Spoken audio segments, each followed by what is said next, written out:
प्रभु की स्तुति हो। प्रभु यीशु मसीह के अनमोल नाम में होसन्ना मिनिस्ट्रीज की ओर से आप सभी को हार्दिक बधाई। प्रभु आपको आशीर्वाद दे और समृद्ध करे। प्रियजनों, पवित्र शास्त्र से मैं आज सुबह श्रेष्ठ गीत अध्याय 4 पद 12 से पढ़ रहा हूँ। कृपया ध्यान से सुने। मेरी बहन, मेरी दुल्हन, बंद किया हुआ बारिकाए, बंद किया हुआ सोता, मुहरबंद किया हुआ झरनाए। प्रियजनों, देखिए, इस अंश में प्रियजन हमारे प्रभु यीशु मसीह को संदर्भित करता है।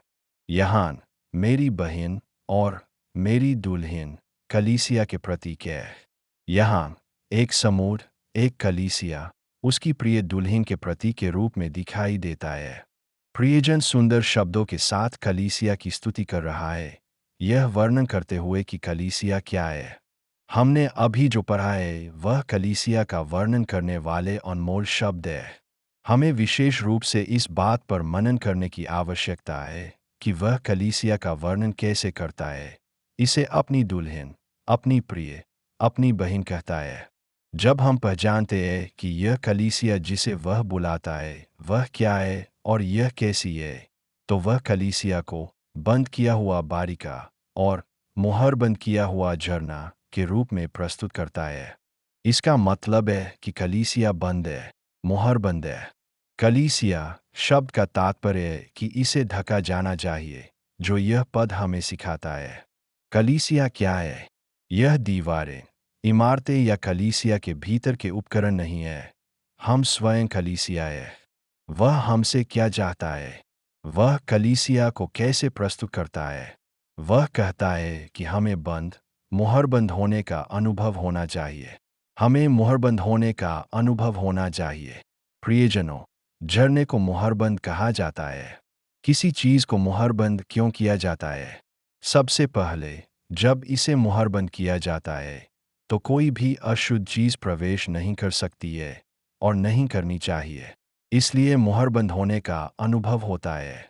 दूसरा, सामग्री को खराब होने से बचाने के लिए इसे मुहरबंद किया जाता है। कलीसिया भी ऐसी ही है। कलीसिया हमेशा शुद्ध, पवित्र, निष्कलंक और निर्दोष होनी चाहिए और इसे सुनिश्चित करने के लिए इसमें मुहरबंद होने का अनुभव होना चाहिए।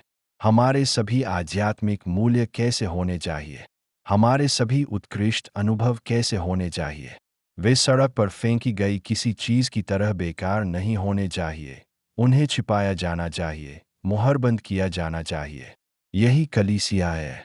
कलीसिया का अनुभव यह है कि भले ही मेरे पास आध्यात्मिक मूल्य हो, यह सभी को ज्ञात नहीं होना चाहिए। मेरी प्रशंसा नहीं होनी चाहिए, मेरी सराहना नहीं होनी चाहिए। यह अनावृत, अमुहरबंद होने का अनुभव नहीं होना चाहिए। यदि मैं स्वयं से कहता हूँ, मेरे पास इतने उपहार है, मेरे पास इतने आशीर्वाद है, मैं ऐसा हूँ, मैं वैसा हूँ, और घमंड करता हूँ, तो मैं वह कलीसिया सदस्य नहीं हूँ जिसकी वह इच्छा करता है। मुझे यह महसूस करना चाहिए। परमेश्वर हमें कई उपहार, अनुग्रह, फल और कई प्रतिभाएं दे सकता है। हमें उन्हें संरक्षित करना चाहिए। किसी भी अशुद्धता को उन्हें छूने से रोकना चाहिए। किसी भी सांसारिक गतिविधियों को प्रवेश करने से रोकना चाहिए और हमें मुहरबंद होने के अनुभव की आवश्यकता है। मेरे प्रिय भाइयों और बहनों, हम इससे आने वाले सम्मान और प्रशंसा की लालसा कर सकते हैं। मैं कहता हूँ, मनुष्य की प्रशंसा कब तक रहती है? परमेश्वर जो सम्मान, उच्च प्रशंसा, महिमा, उत्कृष्ट मूल्य देता है, वह कितना महिमामय है। परमेश्वर को हम पर प्रसन्न होना चाहिए। परमेश्वर को हमें पसंद करना चाहिए। उसे हमें स्वीकार करना चाहिए। उसे हमें अपने साथ रखना चाहिए और इसके लिए हमें मुहरबंद होने के इस अनुभव की आवश्यकता है। जब एक माँ हमारे आध्यात्मिक पिता परमेश्वर के जन येसन्ना के पास आई, तो उसने पूछा, येसन्ना, आपके पास कितने उपहार हैं? येसन्ना ने उत्तर दिया, मैंने अभी तक उनकी गिनती नहीं की है। माँ, क्यों? हमें यह देखने की क्या आवश्यकता है कि हमारे पास कितने उपहार हैं? हमारी शक्ति क्या है? हमारी भक्ति क्या है? हमारी शक्ति क्या है? हमें गिनती करने और घमंड करने की क्या आवश्यकता है?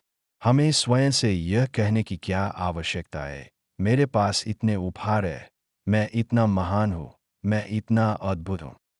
जब हम छिपे हुए होते हैं, जब हमारे पास मुहरबंद होने का अनुभव होता है, तो हमारी सबसे अच्छी चीज़ सुरक्षित रहेगी और वे प्रभु के आगमन तक हमारा नेतृत्व करेंगे। इसलिए मेरे प्रिय भाइयों और बहनों, सच्चा वचन घोषणा करता है कि हमारे पास मुहरबंद होने का यह अनुभव होना चाहिए। यह एक और अनुभव है जिसे मैं आपको याद दिलाता हूँ। जब इस्राएली जंगल में ले जाए जा रहे थे, तो प्रभु ने क्या चाहा? उसने चाहा, मेरे लिए एक पवित्र स्थान बनाओ ताकि मैं तुम्हारे बीच निवास कर सकूं। उस दिन उसने परमेश्वर के जन मूसा को पहाड़ पर बुलाया और उसे मिलाप वाले तंबू का एक नमूना दिखाया। यदि मुझे तुम्हारे बीच निवास करना है, यदि मुझे तुम्हारे बीच चलना है, यदि मुझे तुम्हें मार्गदर्शन देना है और तुमसे बात करनी है, तो इस पवित्र स्थान का निर्माण करो। उसने तंबू दिखाया और उसे प्रकट किया। जब हम इस अनुभव का अवलोकन करते हैं, प्रियजनों, प्रभु द्वारा दिखाए गए अनुभव में हम पवित्र शास्त्र में देखते हैं कि उसने उन्हें एक तंबू खड़ा करने और उसके भीतर कुछ बर्तन रखने का निर्देश दिया। परमपवित्र स्थान में वाचा का संदूक, दीपवृक्ष, भेंट की रोटी की मेज, धूप की वेदी थी और बाहरी आंगन में होमबलि की वेदी और पीतल का हौज था। उसने उन्हें इन बर्तनों को व्यवस्थित करने का निर्देश दिया। वाचा के संदूक के दयासन से करूबों और सराफों के बीच उसने उनसे बात करना शुरू किया। हालांकि विशेष बात यह है कि इस मिलाप वाले तंबू में अंदर ऐसे उत्कृष्ट बर्तन थे और उसने उन्हें उस पर एक आवरण रखने का निर्देश दिया। यह एक स्थायी व्यवस्था नहीं थी। ऐसा कुछ नहीं था जो स्थायी रूप से वहां रहता। जब बादल चलता था, तो उन्हें फिर से चलना पड़ता था।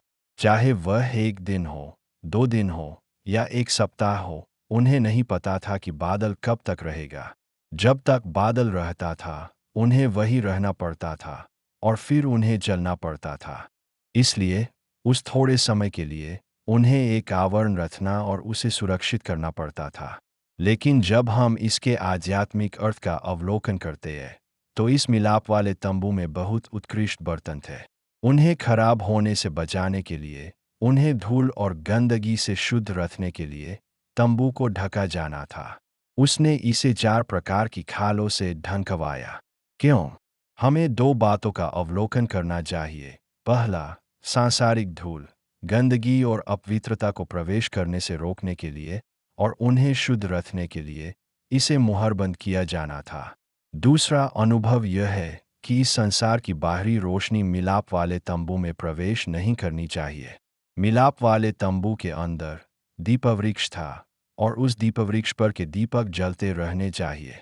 केवल उन दीपकों की रोशनी अंदर होनी चाहिए और कोई बाहरी रोशनी प्रवेश नहीं करनी चाहिए। कलीसिया मिलाप वाले तंबू की तरह है, एक तंबू जहां परमेश्वर स्वयं को प्रकट करता है। यह बाहरी रोशनी इस तंबू में प्रवेश नहीं करनी चाहिए जहां परमेश्वर स्वयं को प्रकट करता है। सांसारिक रीति रिवाज प्रवेश नहीं करने चाहिए। सांसारिक गतिविधियों का इसमें कोई स्थान नहीं होना चाहिए। सेवकाई जलते हुए दीपवृक्ष की रोशनी में जारी रहनी चाहिए और कोई बाहरी सांसारिक रोशनी, धूल, गंदगी या अपवित्रता प्रवेश नहीं करनी चाहिए। प्रिय भाइयों और बहनों, कलीसिया इतनी सुरक्षित और शुद्ध है। यदि सांसारिक गतिविधियां कलीसिया में प्रवेश कर गई है, तो हमें तुरंत पहचानना चाहिए, ओह, इसमें कोई आवरण नहीं है, कोई मुहर नहीं है, कोई नियम नहीं है, कोई कानून नहीं है। हमें सावधान रहना चाहिए। मेरे प्रिय भाइयों और बहनों, कोई बात कितनी भी उत्कृष्ट, कितनी भी सुंदर या कितनी भी महिमामय क्यों न हो, यदि वह ढकी नहीं है, यदि वह मुहरबंद नहीं है, तो वह खराब हो जाएगी। हमें चाहे कितने भी उत्कृष्ट अनुग्रह प्राप्त हो, यदि हमारे पास मुहरबंद होने का अनुभव नहीं है, छिपे हुए होने का अनुभव नहीं है, ढके हुए होने का अनुभव नहीं है, तो हम जल्द या बाद में खतरे में होंगे। हमें बहुत सावधान रहना चाहिए। हमारे लिए विनम्र होना, उसके सामर्थी हाथ के नीचे दीन होना और छिपे रहना सबसे अच्छा है। हम उसके हाथ से ऊंचे किए जाएंगे, हम उसके द्वारा महिमामंडित किए जाएंगे और हम उसके द्वारा एक उच्च स्थिति तक पहुंचने में सक्षम होंगे। एक और बात, जब हम मत्ती 6:6 का अवलोकन करते हैं, परंतु जब तू प्रार्थना करे तो अपनी कोठरी में जा और द्वार बंद करके अपने पिता से जो गुप्त में है प्रार्थना कर। तब तेरा पिता जो गुप्त में देखता है तुझे प्रतिफल देगा। प्रियजनों, देखिए, इस अंश में द्वार बंद करके प्रार्थना करने के लिए कहा गया है। यह केवल तब नहीं है जब हमारी आवश्यकताएं होती है। हमारा परमेश्वर के साथ निरंतर संबंध होना चाहिए। हमारी परमेश्वर के साथ संगति होनी चाहिए। कैसे? प्रार्थना के माध्यम से हम उससे बात करते हैं और वचन पढ़ने के माध्यम से वह हमसे बात करता है। प्रियजनों, हमारे पास ये दो अनुभव होने चाहिए। जब हम प्रार्थना करते हैं तो ऐसा होता है जैसे हम प्रभु से बात करते हैं, और जब हम वचन पढ़ते और मनन करते हैं तो ऐसा होता है जैसे प्रभु हमसे बात करते हैं। इन दो अनुभवों के माध्यम से हमारी परमेश्वर के साथ संगति होती है। प्रार्थना केवल याद किए गए वाक्यांशों को दोहराना नहीं है। यह प्रभु के सामने अपनी हृदय की भावनाओं को व्यक्त करना है, प्रभु के सामने अपनी हृदय की इच्छाओं को समझाना है और उसके विचारों को प्राप्त करना है। जब हम प्रार्थना करते हैं तो हमें कपटियों की तरह नहीं होना चाहिए। हमें अपनी कोठरी में जाना चाहिए और द्वार बंद कर लेना चाहिए। हम जो प्रार्थना कर रहे हैं, जो प्रभु के साथ बातचीत कर रहे हैं, वह हमारे प्रचार के लिए नहीं है। यह केवल प्रचार के लिए नहीं है।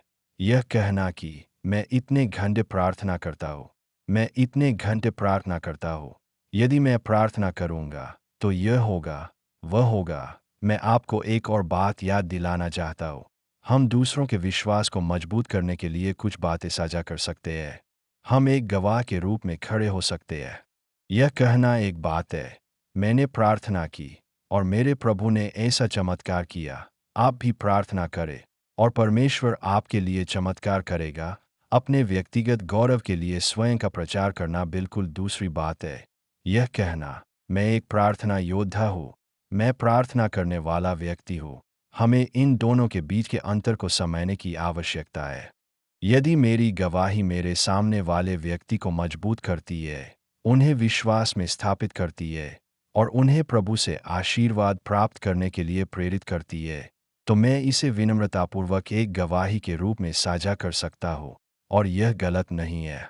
हालांकि कुछ लोग ऐसी बातें कहते हैं, मैंने 40 दिन का उपवास और प्रार्थना की, और वे बोलते रहते हैं अंततः अपनी महिमा के लिए।